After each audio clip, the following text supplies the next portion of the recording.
Hey everybody, welcome back to another edition of i2i Live. And this is the place where we talk about anything and everything Disney. My name is Kyle, and I'm part one of the dynamic duo that is i2i. The other half, the better half, being my wife Jessica. It's just me today on a live stream here, talking about some Disney Parks news. The topic I have on hand for today is to talk about the announcements for the Topiaries, and more specifically, the Flower and Garden Festival that's going to be coming to Epcot for 2021.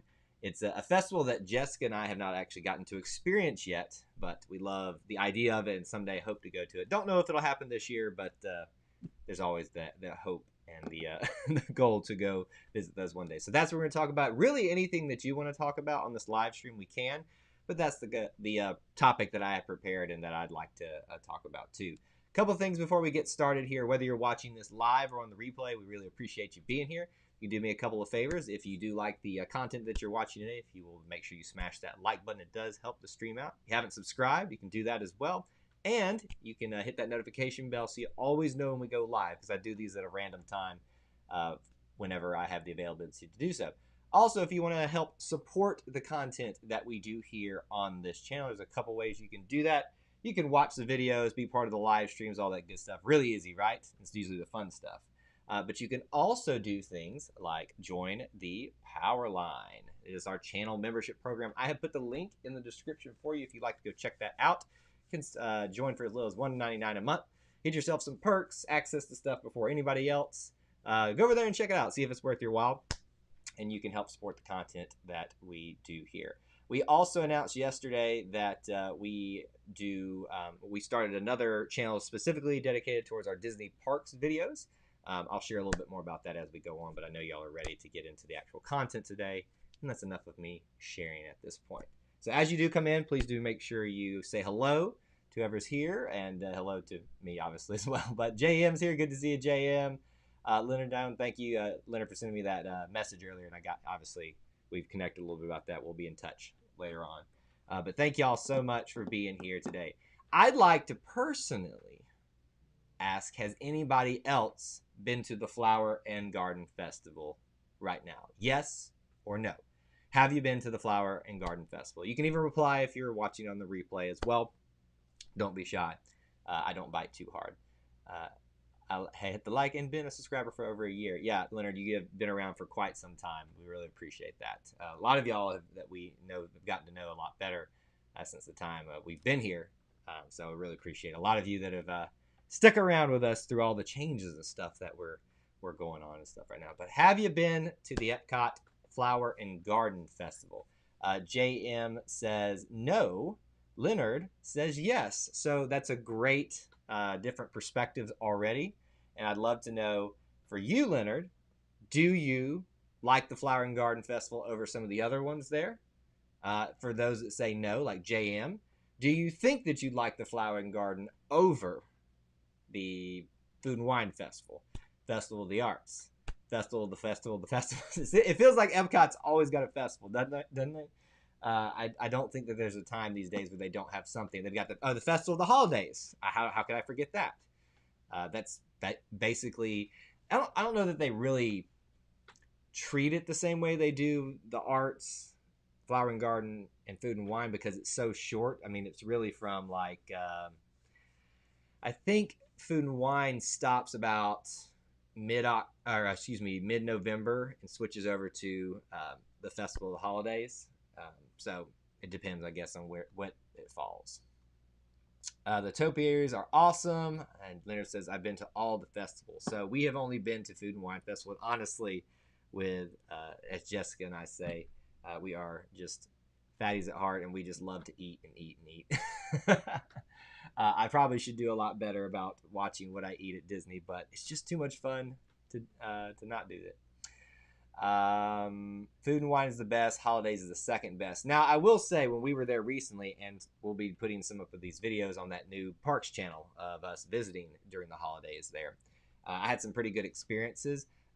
The group we were with at the time for the festival of the holidays didn't seem too keen on all the food items there for that time, but I was enjoying. Tried some cookies. We had like this peppermint milkshake, I guess is what it was. It was really, really interesting. So a lot of good options there, but Mainly, we're talking about Flower and Garden. I'm jealous about it because all the food stuff seems really great here. Just a little bit of like background about Jessica and myself. We don't drink, just for we've got personal choices for that, so we never like partake of that stuff. But I know that a lot of people enjoy that. We're always there for the food and the non-alcoholic drinks as well that we'll try from time to time, like that peppermint milkshake thing that we had that was basically a straight shot of sugar. So I've always wanted to do that. But I'd like to talk about on this live stream about some of the topiaries that are coming. And I honestly, if I'm being completely honest here, that would be the reason that I would go to the Flower and Garden Festival, is to check out all the topiaries, because to me it's like a scavenger hunt, right? You can go and you find each one of these, check it off your list. It's the same thing as going to all the stations and trying something at Food and Wine Festival. It's just something extra you get to do when you're there taking part of it. So I've gone to the Walt Disney World website and I pulled up the ones that they said they're going to have here. And if we get to it, we can talk about some of the gardens they said they're going to have as well. I don't think we'll need to go through all of those, but I'd love to know if you've seen one of these, either yourself or online, if you've seen some pictures of it, if you have a favorite out of all of those. First one here, right at the main entrance, the Sorcerer Mickey Mouse with the brooms, and this is like a Fantasia themed one. Ostriches, the hippos, and the mushroom. That one's like your centerpiece one when you enter into the entrance of Epcot and you're getting your first taste of the Flower and Garden Festival. These we'll call it, even though it's got a bunch of different things here, it's clearly supposed to be Fantasia at this point. We've also got Woody, Bo Peep, and her sheep, rhymes, at Future World West. So I'm getting my bearings right over here. Future World West should be the one to the right. Correct me if I'm wrong, everybody, but Future World West should, no, actually, Future World West, yeah, that would be the one to the right, I think. Trying to do math, or not math, but directions in my head right now. But Future World West would be to the right. So that's Woody, Bo Peep, and her sheep. Good to see all the Pixar ones that are going to be represented there as part of the topiaries. Next, you've got Mickey Mouse, Minnie Mouse, and Goofy, which are between Future World and World Showcase. So I think that's very vague. And if you go to the Walt Disney World website, you can see a map that it comes up, and you can click on each one of them. It'll show you where they are, the different gardens and things like that, just like they would show you where the rides are, the different stations and things like that. So if you're having trouble placing where these exactly are, that's where you can go look to find that out. Mickey Mouse, Minnie Mouse, and Goofy between Future World and World Showcase. To me, this is the pathway that leads right over between the two, where the water is on both sides of them. Thank you, Leonard, for clarifying that I had the directions right. Math is hard doing in your head sometimes, and getting directions perfectly right. When I was trying to orient, I was like imagining myself for half a second in Epcot, like walking in the entrance and what direction I just came in from, and I would have come in from the north. Right. Okay, I'm just gonna hurt myself, but I got it right the first time. Mickey and Minnie will be where the tree was. Be a little bit more specific with that one. Oh, right there, yeah. Mickey and between where the trees was, right there between World Showcase and Future World. Next up, you've got Pluto and Chip and Dale between Future World and World Showcase again. So it makes sense, right? You put the big characters for Disney all right there in the middle between the two different worlds, the main thoroughfare where everybody's going to go see. And I know a lot of these are the ones that have been there all the time, and I don't know of any like particularly new ones, but I just like to kind of look through the list and see who's there. And when you get to Showcase Plaza, right when you enter into the World Showcase there, where the nice storefront is, and that's usually where the tree is when you're at Christmas time, and that's what you were just talking about with the tree too. You're going to have Pluto, Chip and Dale, the interesting, I was about to say Fab Five, but Chip and Dale aren't part of the Fab Five. Thank you for clarifying with the Christmas tree there. That's exactly what you were talking about there. Then you've got Buzz Lightyear, who is part of Future World near Mission Space. Makes sense, right? To Infinity and Beyond. Figment at Future World near Imagination, which would make Jessica very unhappy. I don't know why I've tried to get her to get off her hate for Figment, but she just does not like Figment whatsoever. So I would go see that one. She would not. The Three Caballeros makes sense over there by by Mexico Pavilion, Jose, Donald, and Panchito. The big question is which one of them is going to fall over first, right? It's a bad joke. The Mexico Pavilion, the ride, the Grand Fiesta Tour, everything kind of falls over there. You've got Topiary Butterflies in Future World West. Nobody gets really excited about this. And if you have one that's like that sticks out to you that you'd like to make a comment on, please don't be shy. Just kind of going through some of the ones right now.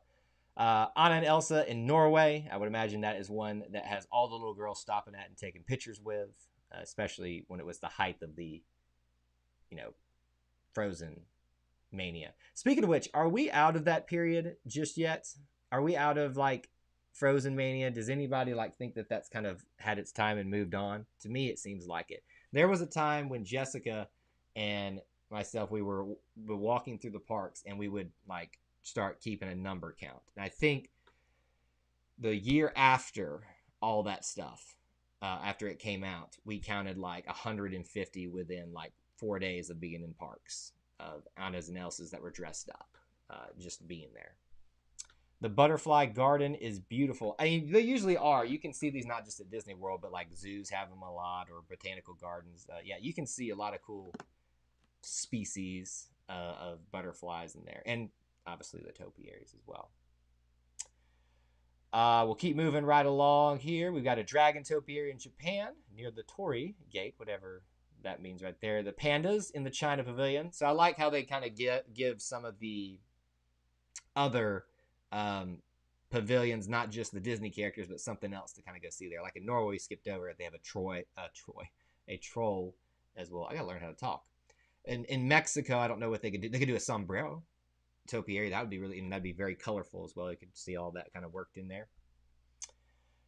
Moving right along, we've got Simba and Friends that were back in Future World West. Seems like we've kind of stepped out away from there. That was kind of like out of place there. But Simba and Friends, I'm surprised that they don't do Simba and Friends, which is Rafiki, Simba, Mufasa, and Sarabi in that African outposts section. It would make sense, right? Makes 100% sense.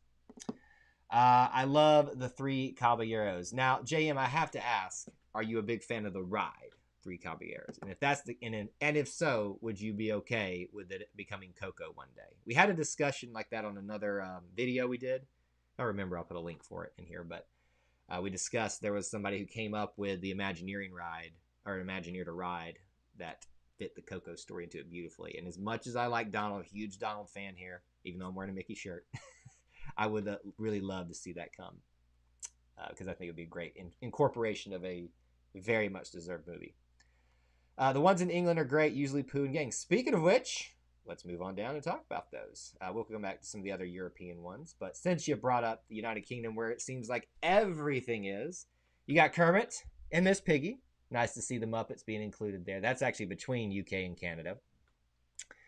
Peter Pan and Captain Hook are in the UK. Winnie the Pooh and Friends, which is Rabbit, Eeyore, Piglet, Tigger, all in the UK. And then you got Tinkerbell and the Fairy Houses. So I'm guessing that is the different fairies from the different Tinkerbell rides. Not really familiar with them, so it probably doesn't really matter to me.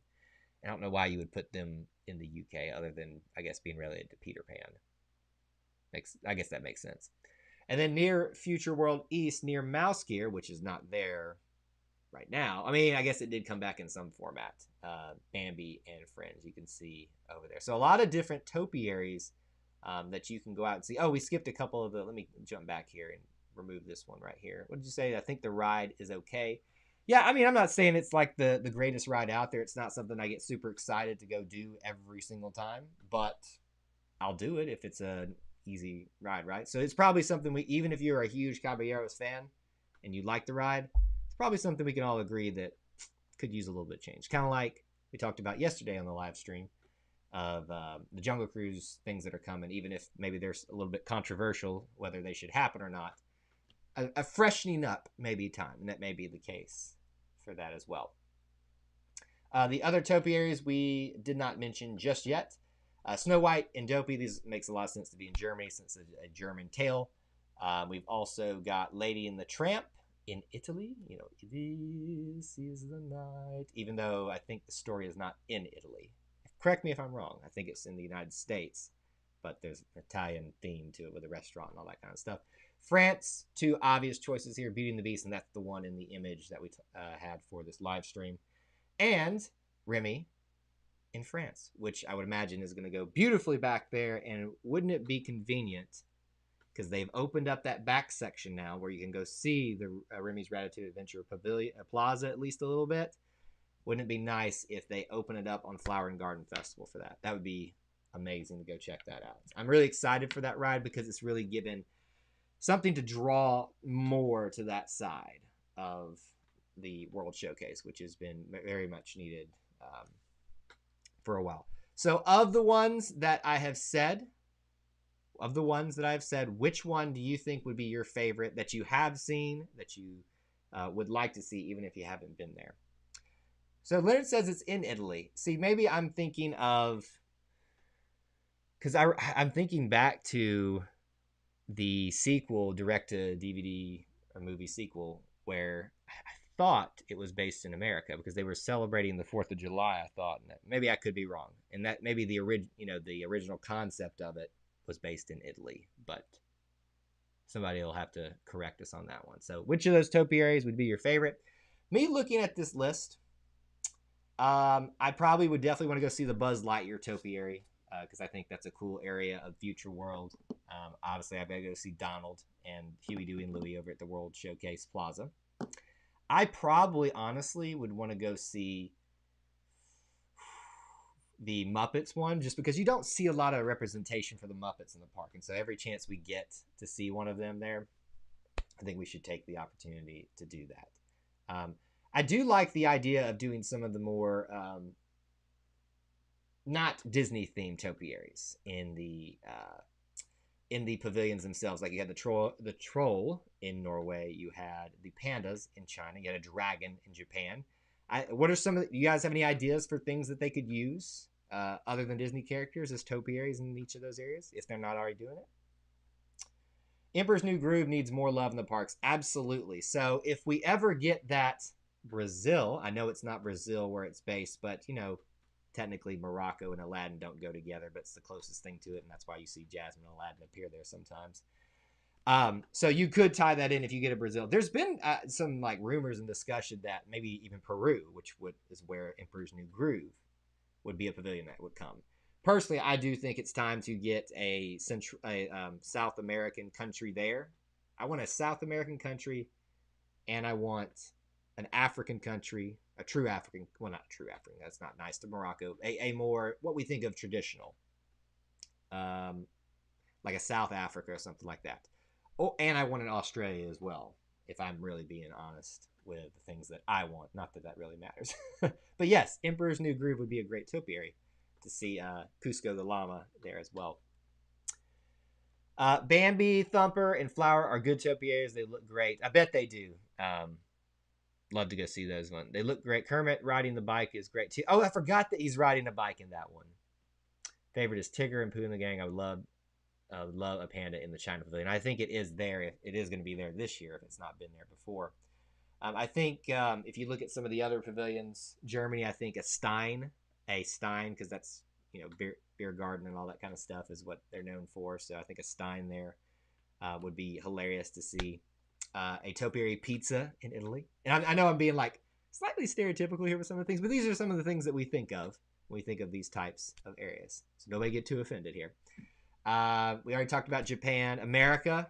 I mean, a topiary American flag. Need I say any more? Or a turkey leg. That's like the most American thing ever.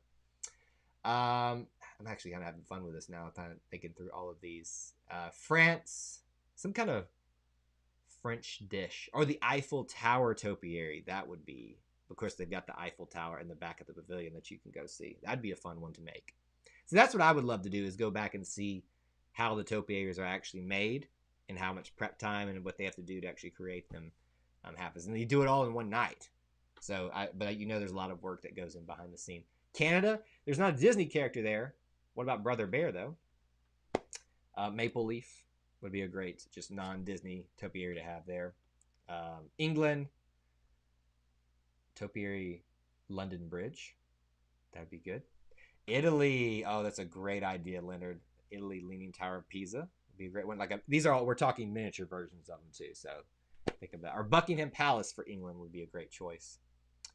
And I think that's all the pavilions that we've hit now. So those are my thoughts on the topiaries, about all that, and what I would be looking forward to if we are going to get an opportunity to go. Don't know that we will, but definitely someday in the future. Let me share a couple things with you before we get out of here today. Any last minute comments and questions that you might have that you might want to talk about, even if it's not related to this topic, you can put them in the chat window right now. As we talked about just a second ago, we have some ways you can help support this channel. You can watch the videos, join the power line. I put the link in the chat window at the very beginning if you wanted to go check that out. But we also have our newest channel that I'm putting the link in for now. That will also be in the description along with joining the membership program. This is to our brand new channel called i2i in the Parks, where you can get most of our more professionally done, not professionally because we're not professionals, but more edited videos for Disney parks, ride vehicles. We felt it was time to kind of do them a little bit separately. And so it's over there. We've already got a bunch of people that have subscribed. Hope that you'll come over there and use both of our channels that we're doing a little bit. Obviously, we're still doing Disney park stuff here related to this and some other things that'll be coming up. But that's going to be where some more dedicated Disney park stuff happens. But I really appreciate you guys being here and being part of this. Leonard says one of the tours shows you the topiaries as they are that day. It's an expensive tour. Oh, well then one day I'm going to start doing those tours, but I got to get some money first. And it takes you behind the scenes. Yeah, I'd love to do those. All right, thank y'all so much for being here today. I know it's a shorter live stream, but I hope that you can join us for a new one soon. And we'll be doing them as I have the time to. And just make sure you're subscribed, hit that notification bell, and hit that like button on the way out if you enjoyed this. Thank you so much. Until we assemble again, may the force be with you, and we'll see you real soon.